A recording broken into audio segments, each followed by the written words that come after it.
أعوذ بالله من الشيطان الرجيم بسم الله الرحمن الرحيم اللهم صل على سيدنا محمد وعلى آل سيدنا محمد وبارك وسلم.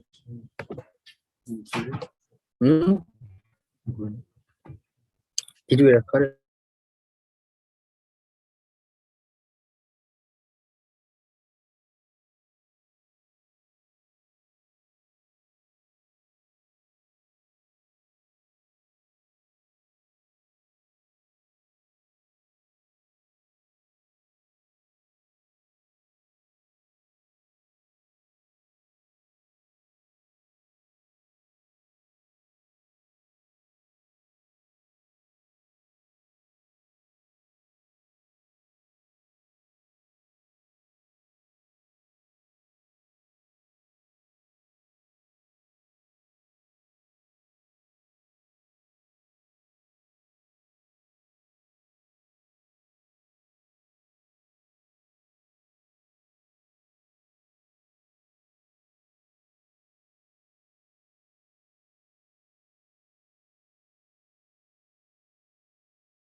الحمد لله وكفى والصلاة والسلام على عباده الذين اصطفى أما بعد فأعوذ بالله من الشيطان الرجيم بسم الله الرحمن الرحيم قال الله تعالى قد أفلح من تزكى وذكر اسم ربه فصلى بل تؤثرون الحياة الدنيا والآخرة خير وأبقى إن هذا لفي الصحف الأولى صحف إبراهيم وموسى.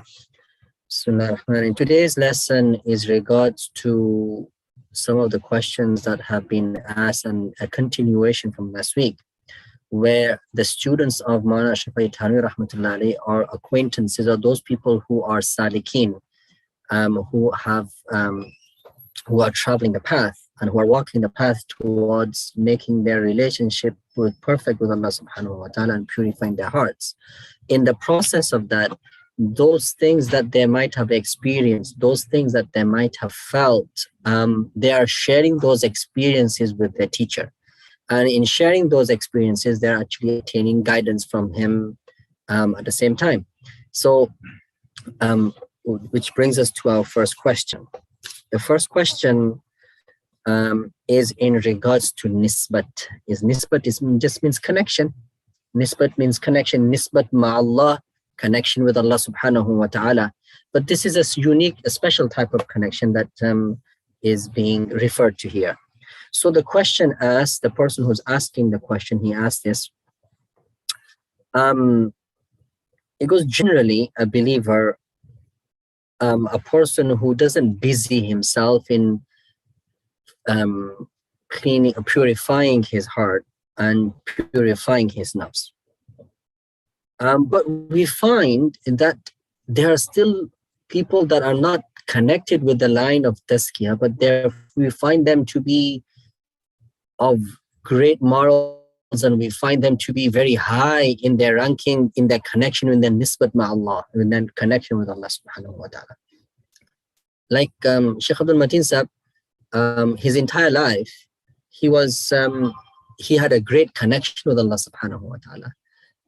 But at the same time, he didn't have a connection with any sheikh per se.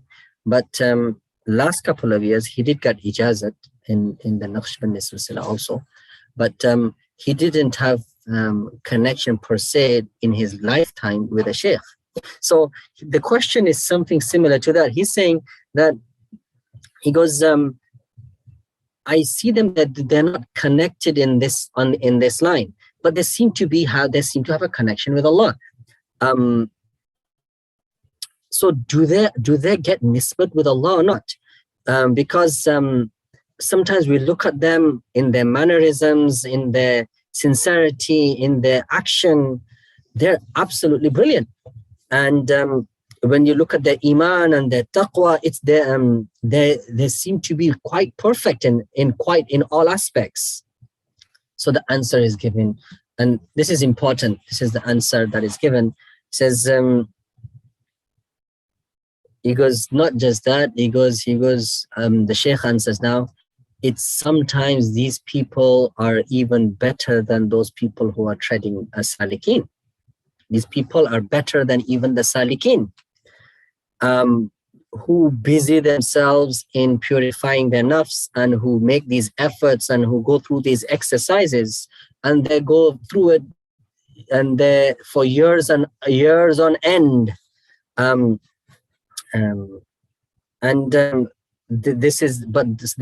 are some people who are naturally even better than these people.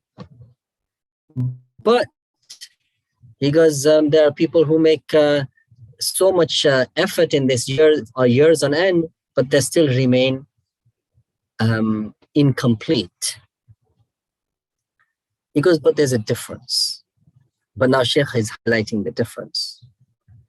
Those people who actually make an effort in this field, they understand, they attain the knowledge of the field on how to do certain things, and the how-tos and the what-tos and the do's and the don'ts of the sciences, they attain that by practice. Those people who are naturally, they don't necessarily have that ability because they've never done the exercises. Those who have never done the exercises, they don't have that ability, because except those people do the exercise, they get that ability. But there's also another difference. Sometimes those people who do these exercises, they become sahib in nisbat, but they don't understand, they don't realize that they've become sahib in nisbat. They don't realize that they have become sahib in nisbat. But in reality, they're accepted servants of Allah subhanahu wa ta'ala. Full stop.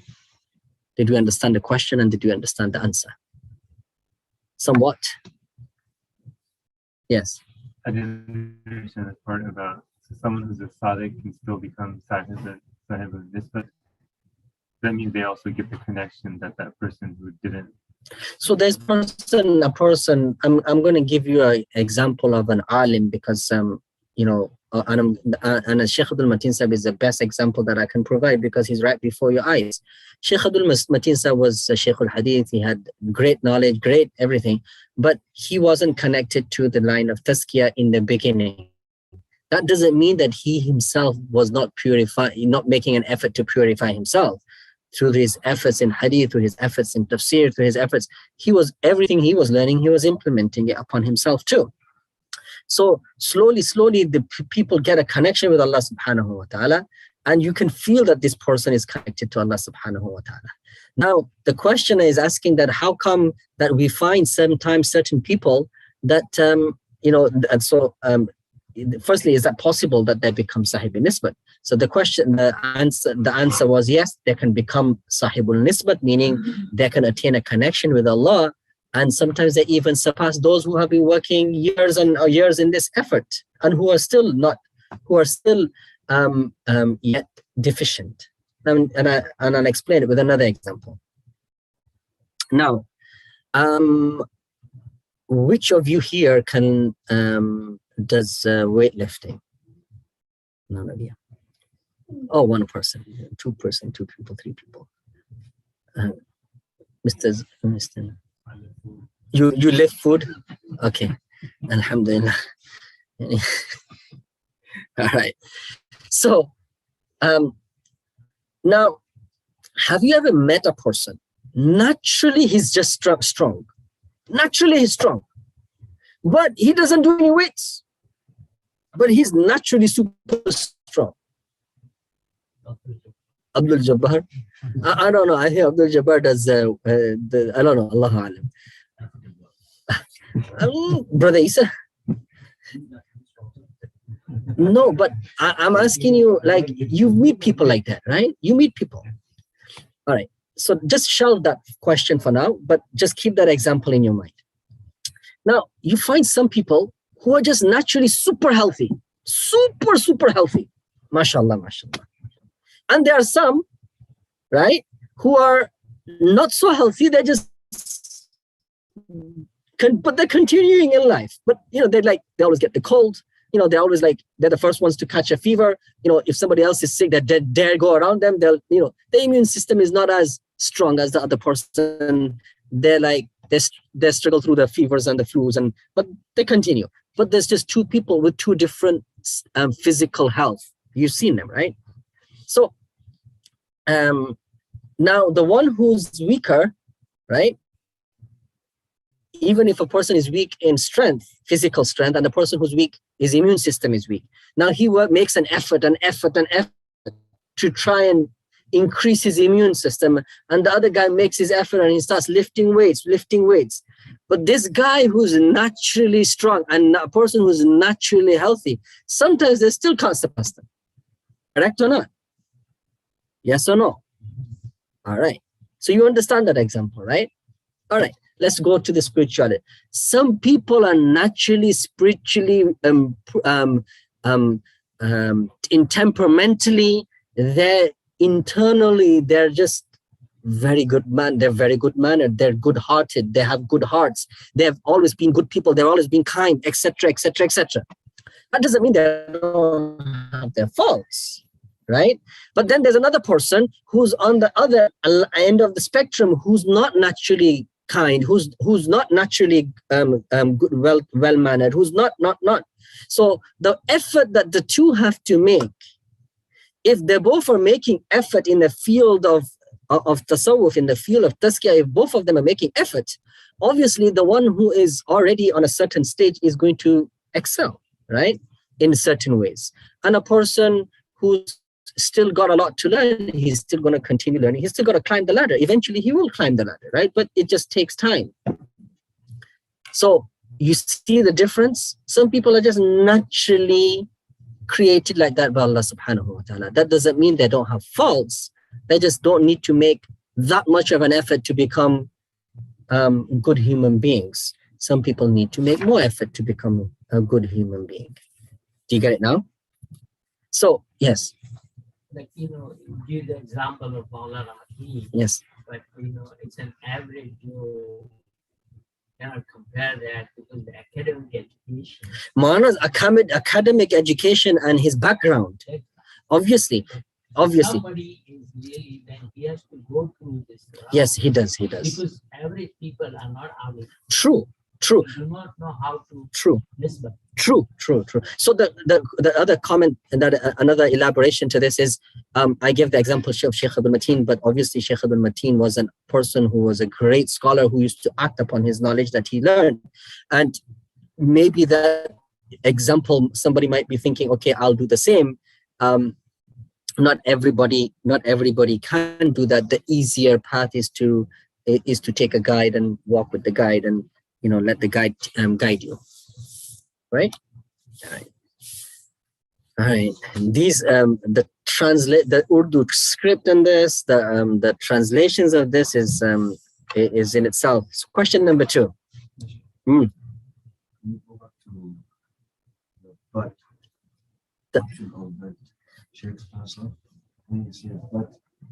Yes, sorry. So now a person who lifts weights, right? If you ask him, if it's a general person can say, hello, assalamu alaikum, I'm feeling a bit weak. Can you teach me how to lift weights? Do you think he would be in a better position to teach? Or do you think that guy who's naturally strong is in a better position to teach? The person who's been lifting the weights. You get it? So Sheikh is saying, but when it comes to teaching, that guy could be better because he's actually gone through the process of the exercises. He's done the exercises. So there's a difference doing the exercises and there's a difference not doing the exercises. That's why some of the experiences that you guys are going through is priceless. It's priceless, right? That's why it's important that the Riyadha part is also incorporated, as well as your own personal spiritual strength that you've already had from before, and it just nurun ala nur.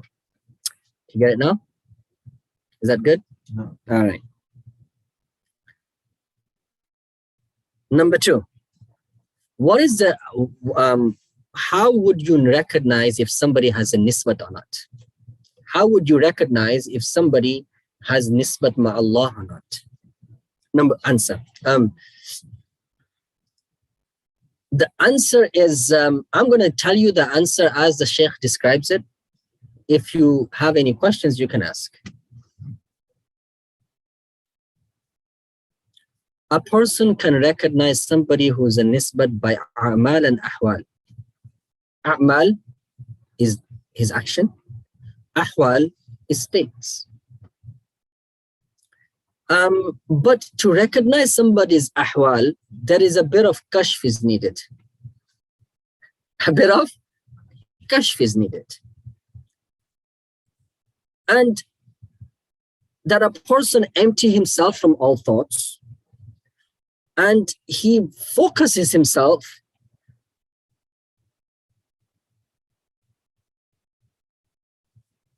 in his own self, that does he and he focuses upon himself, that the state that he finds in his own self, does he also find it in the other person?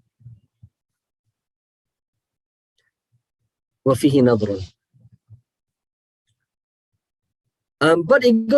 But the better way is to just look at somebody's amal.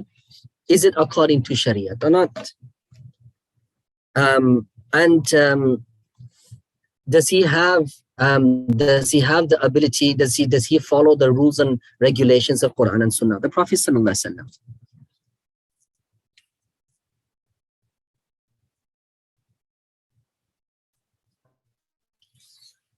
And if you really want to know that if the person is whatever he, does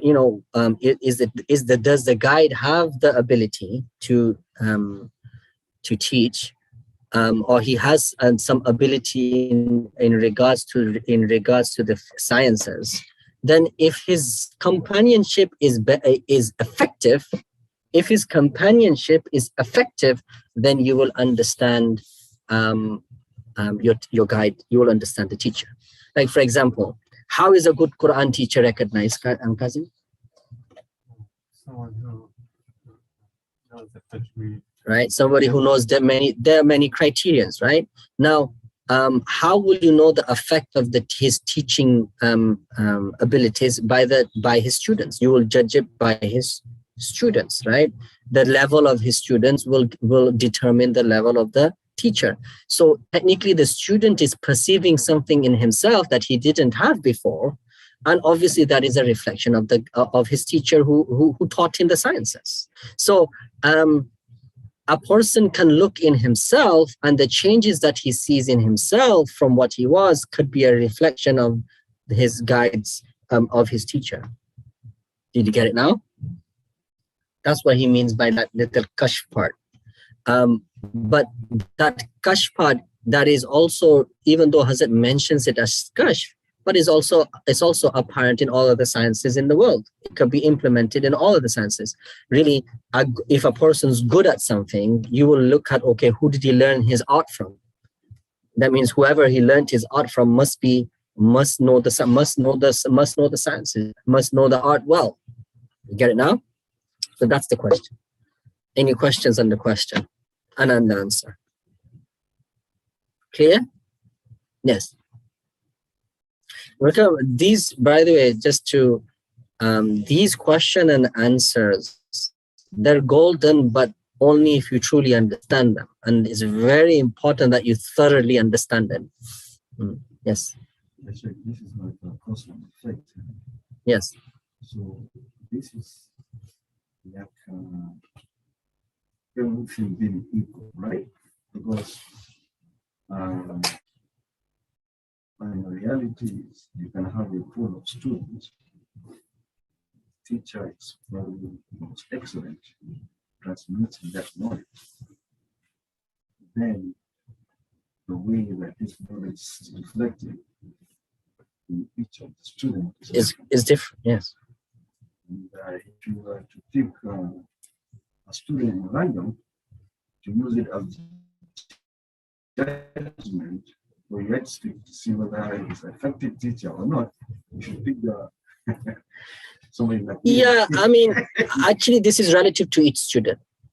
And also, the question is that, you know, a teacher has many students, and if a person was to randomly pick a student and hold him as a criterion of the teacher, it might not be a fair assessment. It wouldn't be a fair assessment just to pick one individual. This is relative to each person. This is actually the question is to the student himself. Is the student should reflect, is that, you know, do I find certain in changes within me that weren't there before? And do I feel that his companionship or his guidance has been effective within me? That's the relative to each student. You got it now? No, that means that the responsibility of reflecting the received education is on the student. Absolutely. It's on the student to reflect, not on the teacher. The teacher continues to guide. Yes. Another question. Yes. Now the question was that one, evaluate themselves, or you are evaluating your teacher. I'm not talking about if I see that whether I benefited and I have improved myself. That's the question. The question Correct. I'm going to So technically, have I benefited from the companionship of my teacher? Did I learn something? Did he instill in me good values? Did he teach me good values? Did he etc. etc. If a person truly was to reflect on that, he'll get the answer, right? And if a person was to reflect that, you know, is my teacher sincere to me? Is my teacher, does he want my benefit? Does he want me to excel in a certain direction? Then you'll get those answers if a person reflects in himself. You get it?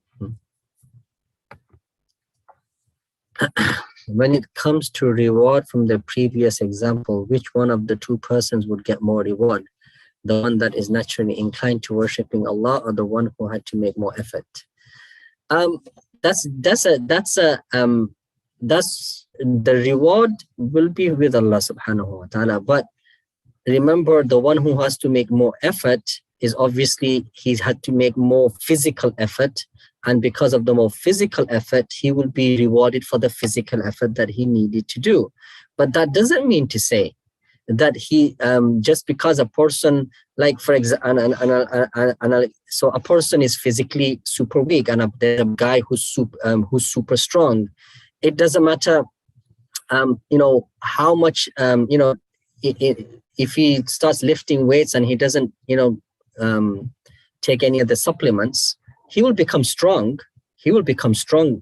But you cannot really compare that. Is his strength now equivalent to the other person? That person is strong also, and you have made an effort and you're becoming strong. Now, who's more rewardable? Now, he didn't have to make much effort, but at the same time, he didn't have to do what is right also. So he's also doing something that is right. He's also being obedient to Allah, right? And you are also trying to be obedient to Allah. You are making more physical effort in the way, but I don't want to say that you're going to get the reward for the physical effort, but I'm not going to say that if that person is if that person is more God conscious than yourself, then his reward would be more. A person who, the more God conscious he is, the more his reward will be. So if with your effort you have increased your God consciousness, then your reward will also increase. But your reward for the physical exertion is separate. The physical exertion that a person needs to make to attain something, the reward is separate. But the actual, when two individuals are actually carrying out the same act, that will be rewarded according to their piety. It's the quality of the effort. Yes, maybe even after you do so much bodybuilding, the guy who did anything is still way stronger, right? So it's just it is what it is, right? One person is just more God conscious than yourself. Okay, you're making an effort, and Allah is rewarding you separately for the effort. but somebody's actions, if a person is acting upon everything, he's also progressing day by day also.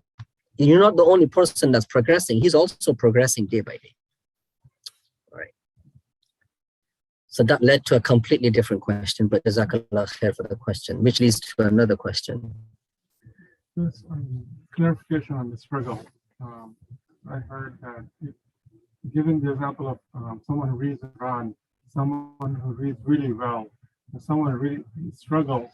So he'll get double the reward for the physical exertion. Not necessarily that he will get the same reward as a person who's a qari or an alim or and who's also pious at the same time, and him reading Quran and a person who's having difficulty reading Quran, the reward of the actual ibadah will be different. Because as far as ibadah is concerned, the person who's more who is already on a higher level will get more reward, but his physical exertion will be rewarded double. You get it now? I have a follow-up question. So always bothers my mind. Don't let it bother you. So, luckily, we're discussing this. So on the day of judgment, when someone comes in front of Allah, and someone has lived his life, struggling, and doing all the right things, and the namaz, the roza, everything. But then Allah says, I can forgive someone who just did one act, So that's a great question. So Allah subhanahu wa ta'ala, the question is, there's a person who struggled his entire life, good and bad, sometimes good, sometimes bad, sometimes good, sometimes bad, but eventually he left the world with his iman. And there's this one guy who left the world with his iman, didn't do much good, but Allah subhanahu wa ta'ala decides to forgive him. That's a great question, but nothing to do with this, but a great question. The guy who made the effort, good, bad, his entire life, will surpass this guy who got forgiven by your eons. You know what eons is? By thousands of years of reward. The two cannot be compared. To forgive by Allah is different than a guy who worked his entire life and then he gets forgiven by Allah. What about the reward for his entire life's effort? That's be separate. You understand? You can never compare the two. The guy who worked his entire life will be way more far ahead than the guy who's just managed to slip into Jannah. There's a difference. Now I'll give you an example. There's two guys who are given an example. You have A+++. One gets, what's a pass? D plus is a pass? Is D a pass? Yeah. C is a pass? D is a fail? Some places D is, in America, D is pass.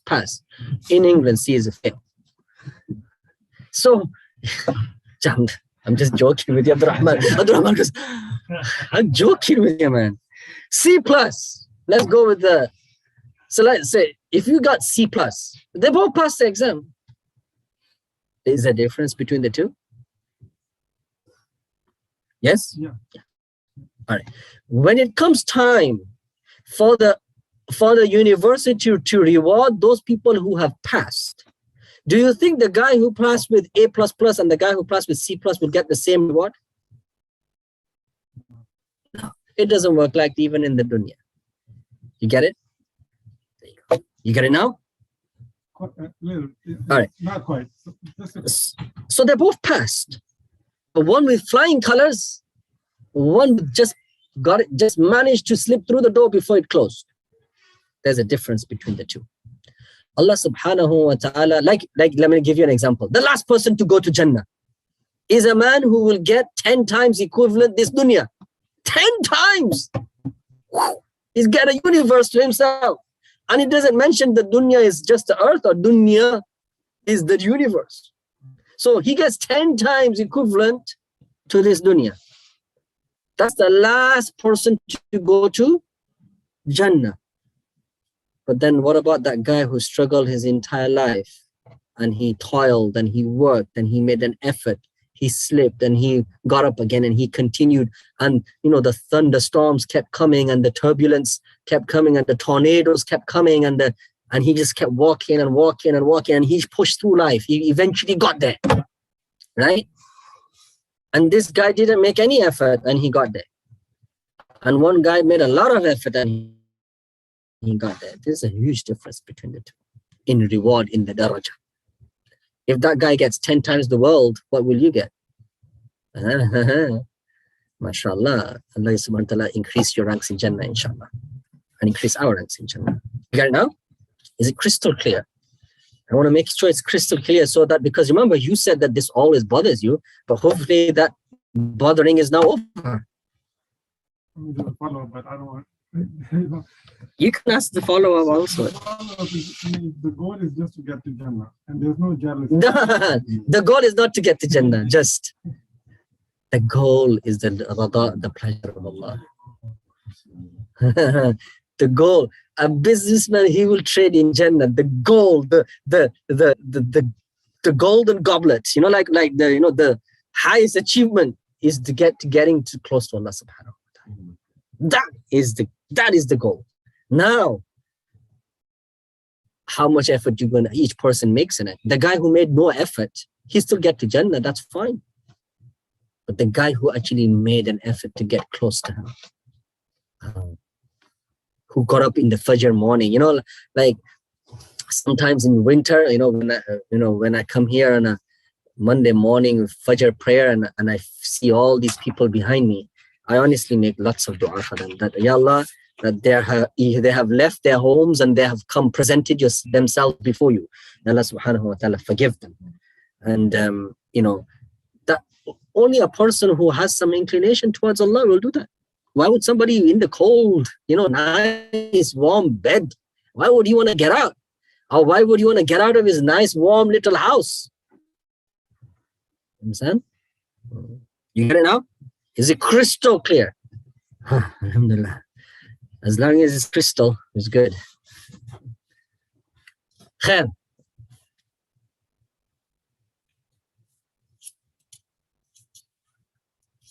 Question. Am I on question number 3 now? This is also a great question. I mean, again, I say that, you might say that Imam says this for everything, man. He says everything is great. He says Imam Ghazali rahmatullah is great question. He goes right here in gold, and how many things I've like so many things. But this is a great question. Because when a person starts off in this path, it goes, his kayfiyat is of like the josh, the excitement, the passion, and he's all in. He's all in. And then he has experiences, all these things, and man, he's on his game. Understand? But don't write that in the translation. Okay. Because then slowly, there seems to be a decline. Slowly, there's a decline. Then that initial burst of energy that he came into the silsila with. And then he sees himself and he perceives himself to be a regular person like everybody else.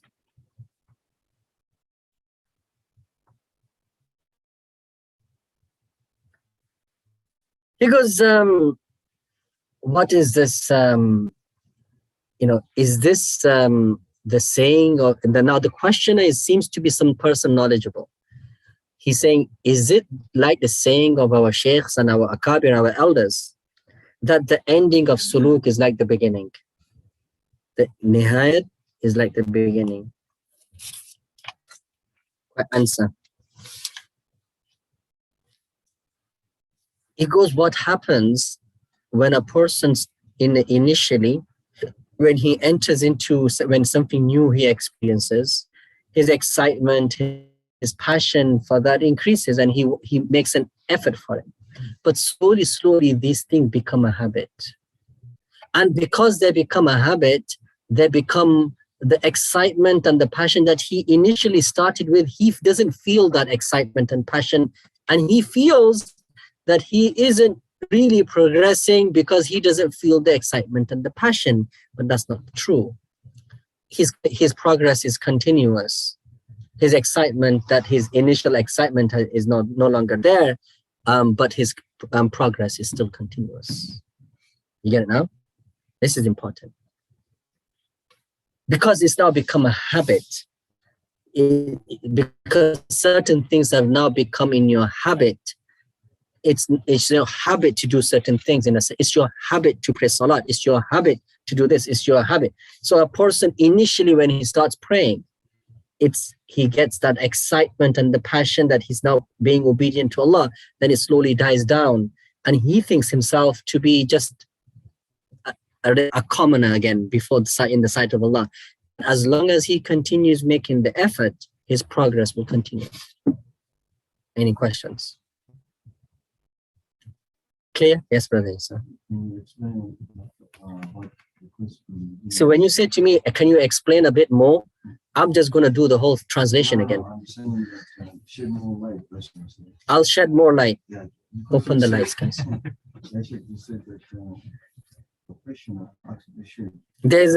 By the way, there is one person who asked a question here, and when it only came to that part, I've thought about myself, about sarcasm. You know, Sheikh should be sarcastic sometimes. You know, like he should be like, you know, he should be able to crack a joke. So like I thought about myself, but I don't know if that's truly true or not. But yeah, continue. I was saying that when the questioner was asking the Sheikh, I thought I had 3 parts. I thought I had you saying that this question contains 3 parts. First, he's talking about in the beginning of the process, they have this excitement and so on. And then I thought you said the Sheikh saying that normally in the beginning there is the excitement, and then as you go and settle down in the system, there is a balancing, or there is a leveling effect. Then towards the end, there is also that excitement, right? One second, Joe. Yeah. And that's what I want to indicate, share that, because it seems to me like he was told us about the beginning. So what happens that if a person eventually levels off, and as he levels off, his progress is continuous towards Allah subhanahu wa ta'ala. But then eventually, as new things open up to him, obviously there will be new excitement and new passions, and then it will level off again, and then etc. Bismillah. Question number 4.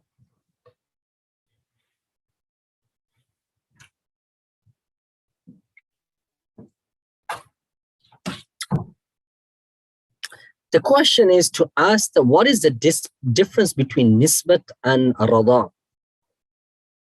Connection with Allah, and rada, to be pleasure, to be kind of happy with Allah subhanahu wa ta'ala.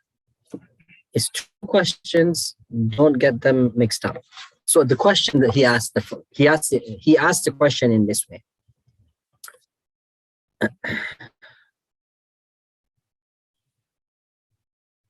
Because what happens is sometimes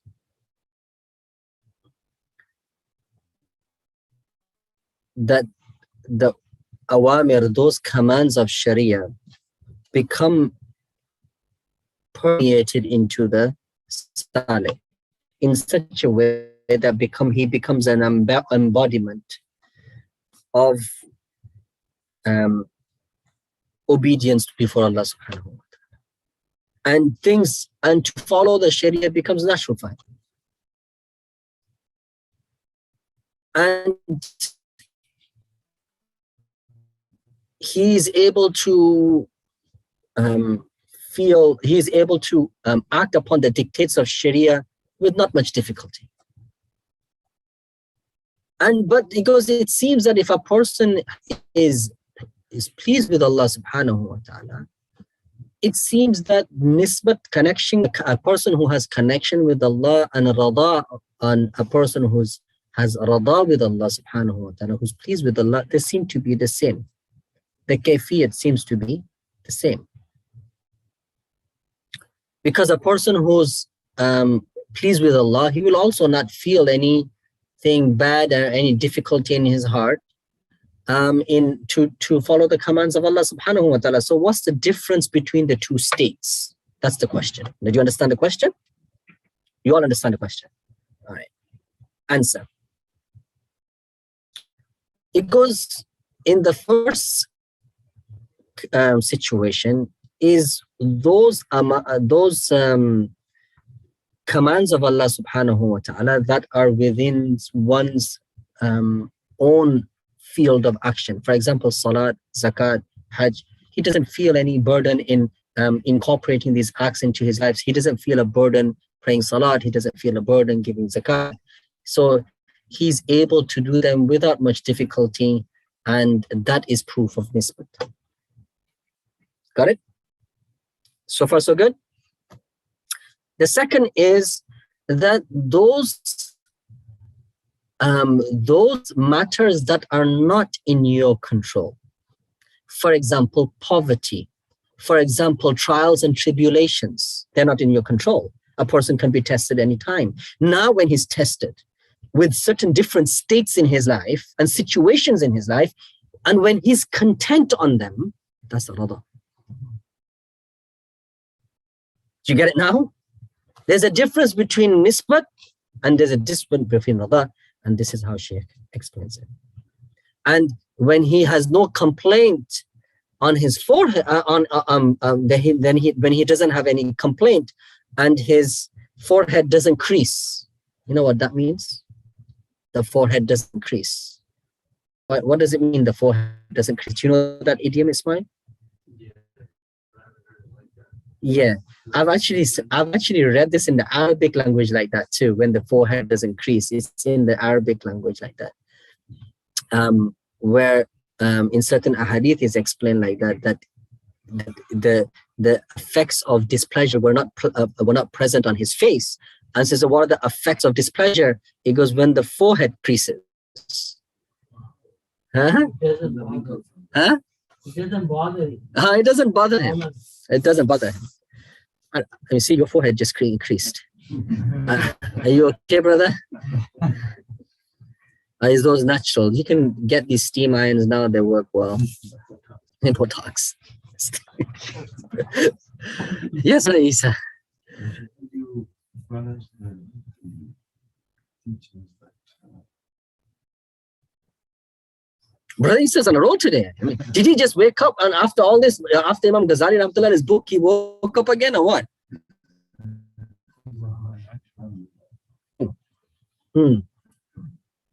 teachings, I will say to us, Allah subhanahu wa ta'ala, would you only ask the would you only say, ask me. And I remember in one of the lessons, Allah subhanahu wa ta'ala, Allah subhanahu wa ta'ala says that, I think it's one of the hadith, that so let's say we are all sinners, therefore we should, seek forgiveness. Seek Allah's forgiveness. Allah loves it. Okay. So if you are fakir or whatever, Allah is probably Ghani. No matter how much true, you are still fakir. Sahi. And therefore we are encouraged to ask Allah. Now my question is, if we are supposed to do that, and now how do you balance that if you are fakir, the contentment? And okay, the question is that if a person is in need, and Allah subhanahu wa ta'ala says a person should ask and Allah will bestow. So how can we understand that with what we have just explained in regards to rada? Yeah. So rada does not mean that you cannot ask from Allah, but whatever state Allah places you in is to be content and happy with it is different. Rada means to be content with whichever state Allah places you in, but that doesn't mean that you shouldn't make dua and make an effort to try and change that state. So making dua is to change the state, but you're still content with, and you're still in agreement with Allah subhanahu wa ta'ala's decision. You get it? That's rada. Correct. Yes.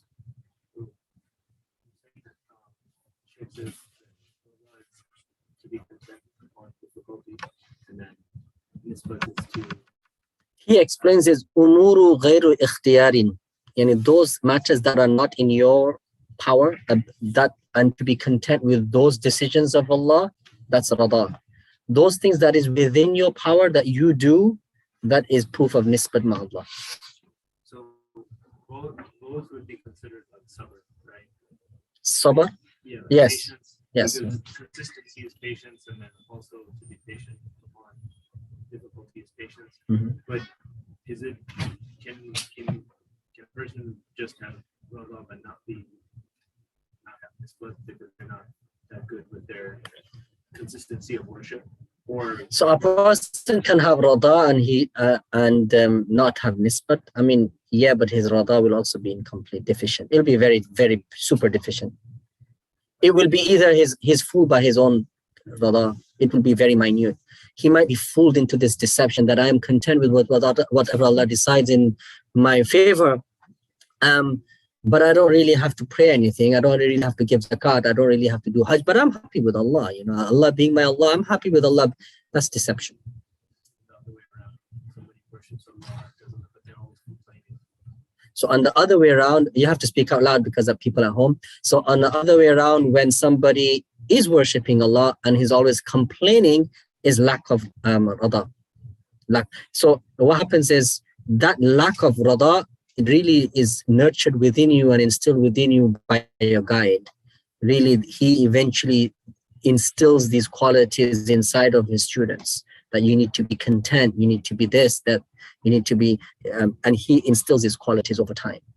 And again, if you were to do your adhkar and your ma'mulat, that you do your muraqabat and you do your salutations upon the Prophet sallallahu alaihi wasallam, you do your istighfar, you do your recitation of the Quran, even that will instill this rada inside of you. You get it? Okay. We've done 4 questions out of thousands.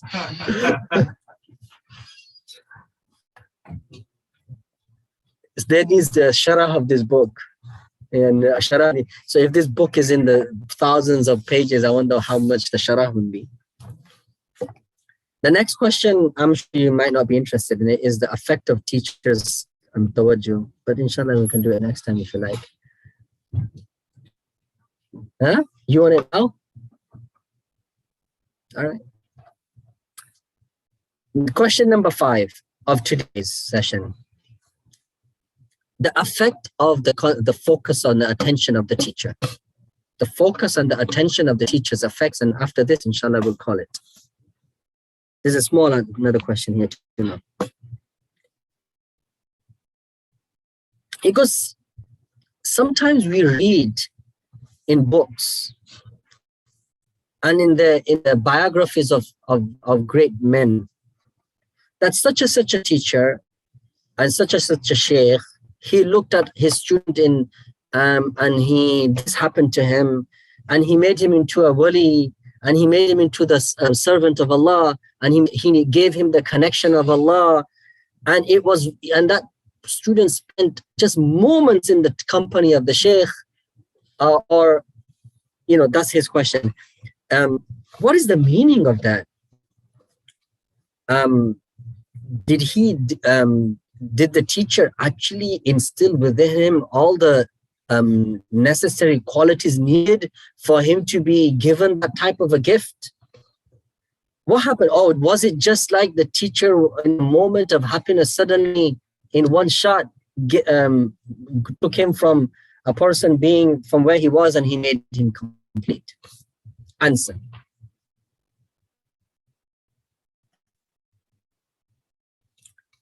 He goes, no, that's not what it means. Because what it means is that when the focus and the attention of the teacher is on the student is able to do umurul ikhtiyariyah, those matters that are within his power that Allah has commanded him to do, those become easy for him. From a state of not doing them to doing them. You get it now? Because takmeel nahi hoti. He doesn't reach kamal. He doesn't become complete. It doesn't become complete.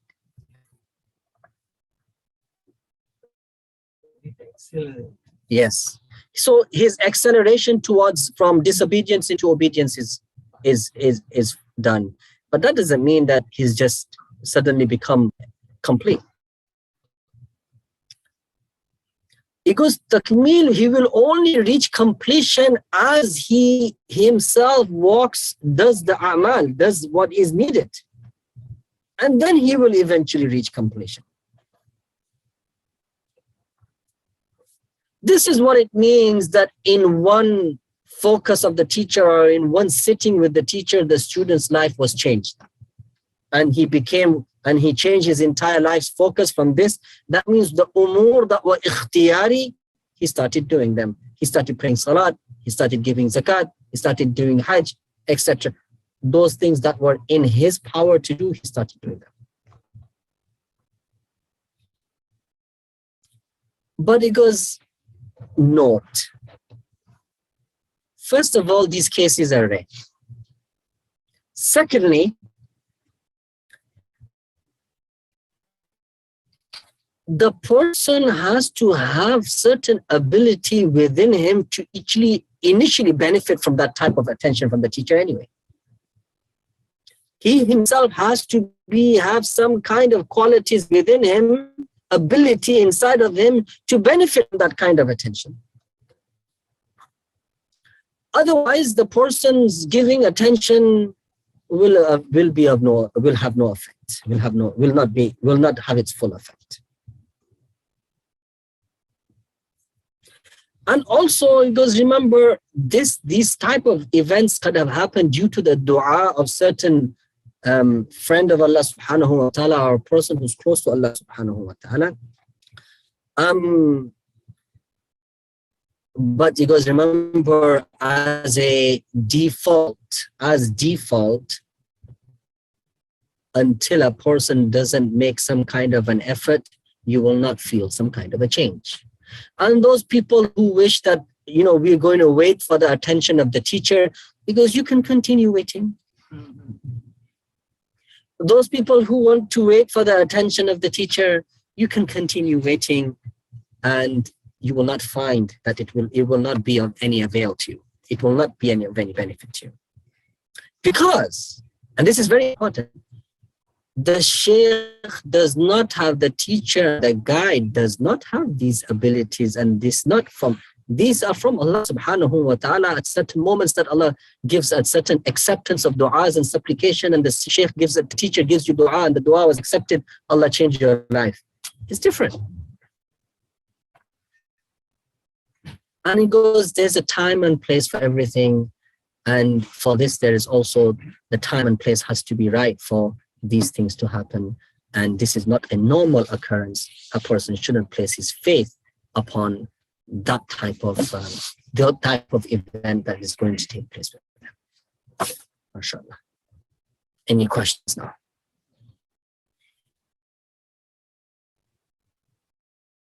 Yes. What do you mean attention? Attention, like, let's say there's a gathering here. What do you mean attention? Like,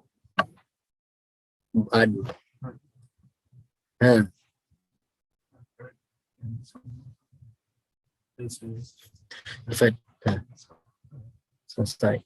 I've heard in some places that students in certain gatherings, they sit and they wait for the sheikh to glance at them. They get the glance. MashaAllah. It's like, subhanallah. And then they go crazy, right?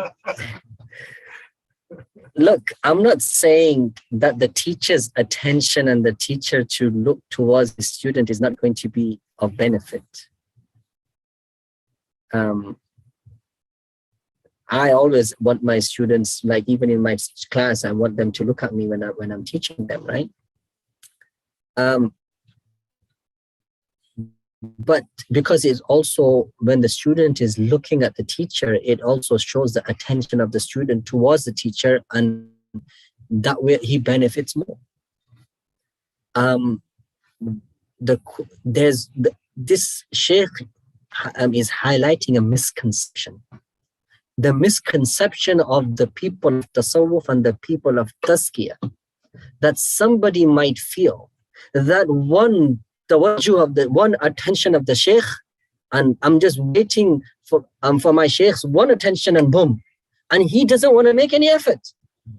He's saying you make the effort and then take the dua from your teacher, and those duas will become effective. Meaning that there has to be some kind of ability inside of you yourself in order to benefit from the attention of the teacher too. You get it now? So this is misconception that Maulana Shafi'i Thanwi is highlighting. Any questions in regards to this question? Almost like the student may have already been inclined to be a certain way or do certain acts, and by being in the company and receiving the attention of the teacher, what was preventing him was removed. Yes, but when he says that when you say that the student was already inclined towards a certain way, I'm saying that the student was already inclined towards Allah. There was already some inclination in the student of inclination towards Allah. There was inclination in the student to have a bond with Allah subhanahu wa ta'ala, to have a relationship with Allah subhanahu wa ta'ala, to be obedient to his creator. That inclination was there. The teachers just removed the impediments, yes. But that's usually the case. It's not that the student had some other na'udhu billah intentions in his heart. His intention is that when I'm saying that the student has some kind of qualities inside of him, that he has these qualities inside of him, and he has made some effort towards it. You know, when there's some foundation, it's easy to build on. If there's nothing there, you have to build from. You understand? Yeah. If I put a building and the building has no foundation, is it the same way that if I, what do you call those buildings that you get as ready ranches? Is that what you call them? You call them ranchers? You know, those like ready-made, prepared. Jazakallah khair for the engineering correction. You cannot build a building without a structured foundation. So what about these prefab houses that you get? There's some foundation underneath it, I understand. But a house that is prefab and a house that is built with its roots, building with cement foundation deep inside, there's a huge difference between the two, right? Yeah. So a guy who's like that he came and his life changed, he's prefab. And a guy who takes it, who's worked and makes it, is the building that's firmly rooted. All right, inshallah. Jazakallah khair. وآخر دعوانا أن الحمد لله رب العالمين سبحان الله وبحمده سبحان الله العظيم سبحان الله والحمد لله ولا إله إلا الله والله أكبر ولا حول ولا قوة إلا بالله العلي العظيم. Inshallah, we'll take it from there here next week. Inshallah, slowly. Let's make some muraqabah, or let's do some muraqabah.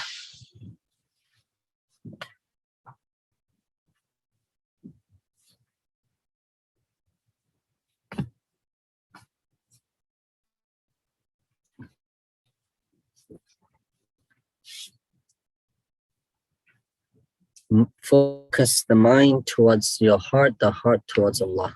Meaning that in your mind, clear your thoughts and think about Allah subhanahu wa ta'ala.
La ilaha illallah Muhammadur Rasulullah.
برحمتك يا أرحم. الله.